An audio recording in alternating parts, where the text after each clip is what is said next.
Hey guys, welcome. A quick little review here today on the Primus Tupike 2-burner stove that I picked up a while back. I was on the hunt for something camping friendly with good flame control because let's face it, most basic stoves have two settings, either off or blazing inferno, which is not exactly ideal for anything than boiling water, especially with these thin layered camping pots that seem to burn food at the mere hint of heat. So I splurged on the Tupike partly because, well, it looks like it was designed by someone who appreciates the finer things in life like brass accents and wooden slats. I mean, if you're going to set something on fire, why not do it in style, right? I was also happy to see that Primus sells replacement parts and service kits for many of their older models, some going way back. It's always nice to see companies like this enabling repairability, especially when they've been making stoves since 1892.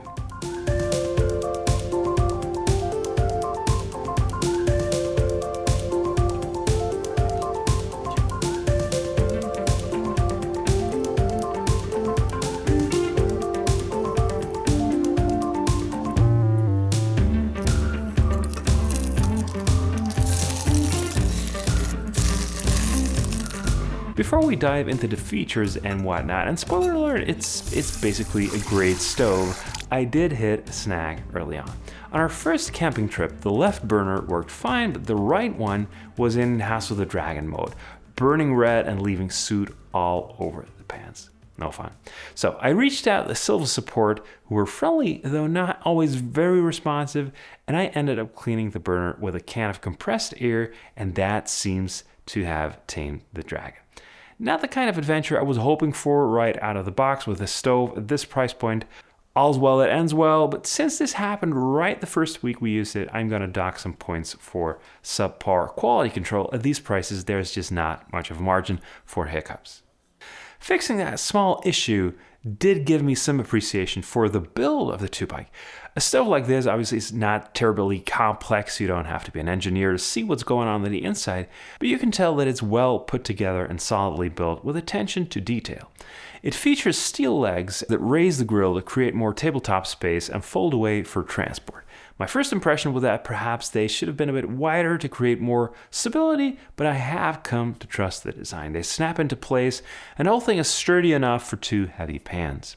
Some other designs have the gas canister firmly attached to the stove. Here we have a flexible gas pipe, which means moving the stove is ideally a three-handed affair. Other basics are all nicely covered here. The lid and the locking side windscreens help in windy condition. Cleaning is pretty straightforward with the pot supports and drip tray being removable. It folds away mostly flat, but not especially stackable, so it's not the easiest thing to fit in a trunk. This old 25 euro camping gas stove came with a hard case. Primus charges 65 euros extra for a bag. Who knows, maybe they really wanted to give us a case, but any case nice enough to match the Tupike was just too expensive to make.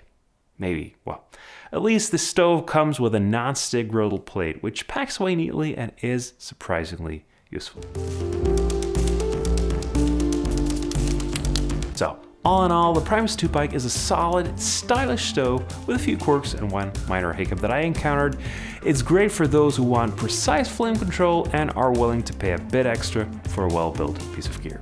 Until next time, happy camping, and may all your meals be soot-free.